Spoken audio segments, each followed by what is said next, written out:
चाहे वो शादी ब्याह की रसूमात हो, हमारे खाने पीने के अंदाज हो, हमारे पहनने ओढ़ने का तरीका हो या कुछ भी हो, हमें इस दीन में नई नई चीज़ें ईजाद करने से और जो ईजाद कर रहे हैं उनके साथ शरीक होने से कसदन अपने आप को रोकना होगा। क्योंकि शुरू में ये चीज़ें हमें लगता है कि कोई बड़ी बात नहीं है, इन चीज़ों को करने में मज़ा ही तो आ रहा है, खुशी ही तो मिल रही है, लेकिन धीरे धीरे किस तरीके से ये चीज़ें आपके दीन को, आपके ईमान को चेंज करती हैं ना, आपको खुद पता नहीं चलेगा। एक नस्ल इसको गलत समझ कर करती है, दूसरी इसको मज़ा समझ कर करती है, तीसरी इसको सवाब समझ कर करने लगती है, चौथी इसको फ़राइज़ समझने लगेगी। लिहाजा जो बिदअतें आज हम स्टार्ट कर रहे हैं, कल को वो हमारे जहन्नुम में जाने का ज़रिया बनेगी। किस तरीके से?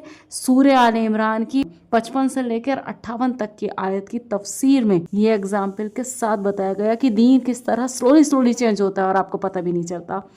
जब हज़रत ईसा अलैहिस्सलाम को आसमान पर चढ़ा लिया तो उनके बाद उनके साथियों के कई फरीक हो गए, यानी फ़िरक़े। एक फ़िरक़ा तो आपकी बासत पर ईमान रखने वाला था कि आप अल्लाह के बंदे और उसके रसूल हैं और उसकी एक बंदी के लड़के हैं। बाज़ वो थे जिन्होंने गुलू से काम लिया और बढ़ गए और आपको अल्लाह का बेटा कहने लगे।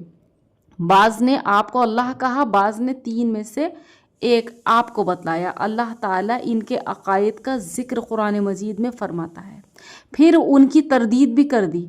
300 साल तक तो ये इसी तरह रहे ये फ़िरक़े। फिर यूनान के बादशाह में से एक बादशाह जो बड़ा फ़िलोस था, जिसका नाम कुस्तुनतीन था, कहा जाता है कि सिर्फ इस दीन को बिगाड़ने के लिए, ये पहले जो अब नसरानी हैं, इनका दीन पहले इस्लाम ही था, बिगड़ते बिगड़ते क्या हाल बना इसका ज़िक्र इस आयत में है कि इस दीन को बिगाड़ने के लिए हीला जोई के मुनाफिकाना अंदाज से वो इस दीन में दाखिल हुआ या जहालत से दाखिल हुआ, बहर सूरत उसने दीन मसीह को बिल्कुल बदल डाला और बड़ी तहरीफ व तग़यीर की कमी और ज़्यादती भी इस दीन में कर डाली। बहुत से कानून ईजाद किए और अमानत किबरी भी इसी की ईजाद है, जो दरअसल कमीनापन की ख़यानत है। इसी ने अपने ज़माने में सूअर को हलाल किया, इसी के हुक्म से ईसाई मशरिक़ की तरफ नमाज़ पढ़ने लगे, इसी ने गिरजाओं और कलीसाओं में, इबादत खानों और खानकाहों में तस्वीरें बनवाईं और अपने एक गुनाह के बाइस 10 रोज़ों में बढ़वा दिए। गर्ज इसके ज़माने से दीन मसीह दीन न रहा, बल्कि दीन कुस्तुनतीन हो गया। उसने ज़ाहिरी रौनक तो खूब दी, 12,000 से ज़ायद तो इबादत गाहें बनवा दी और एक शहर अपने नाम से बसाया। मिल्किया गिरवाह ने इसकी तमाम बातें मान ली, लेकिन बावजूद इन सब सियाहकारियों के यहूदी इनके हाथ तले रहे और दरअसल निस्बतन हक़ से ज़्यादा करीब यही थे। गोफिल वाक़ई सारे के सारे कुफ़ार थे।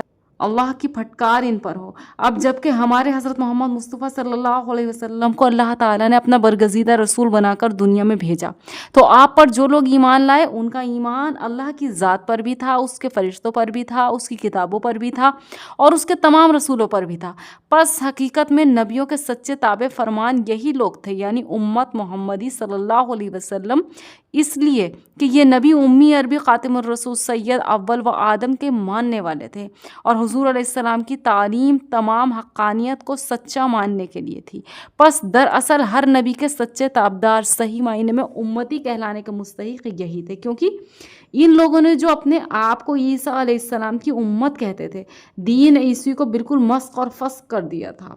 इसके अलावा पैगम्बर आखिरुज़्ज़मा सल्लल्लाहु अलैहि वसल्लम का दीन भी दूसरी तमाम अगली पिछली शरीयतों का नासिख़ था, फिर महफूज रहने वाला था, जिसका एक शोशा भी क़यामत तक बदलने का नहीं इंशाअल्लाह। इसलिए इस आयत के वादे के मुताबिक अल्लाह ताला ने काफिरों पर इस उम्मत को गलबा दिया और ये मशरिक़ से लेकर मगरिब तक छा गए। जब इत्तिबाए रसूल होती है ना, तो फिर फतह होती है, तो फिर कामयाबी होती है, तो फिर रियल सक्सेस होती है। देखिए किस तरीके से मुल्कों को अपने पांव तले रौंद दिया और बड़े बड़े जाबिर और पक्के काफिरों की गर्दनें मरोड़ दी। दौलतें उनके पैरों में आ गईं, फतह व गनीमत उनकी रकाबें चूमने लगी। मुद्दतों की पुरानी सल्तनतों के तख्ते उन्होंने उलट दिए। किसरा की अजीमुशान सल्तनत, उनके भड़कते हुए आतिश कदे उनके हाथों वीरान और सर्द हुए। कैसर का ताज व तख्त इन अल्लाह वालों ने ताकत व ताराज किया और उन्हें मसीह परस्ती का खूब मजा चखाया और उनके खजानों को अल्लाह वाहिद की रजामंदी में और उसके सच्चे नबी सल्लल्लाहु अलैहि वसल्लम के दीन के इशाअत में दिल खोल कर खर्च किया। और अल्लाह ताला के लिखे और नबी के वादे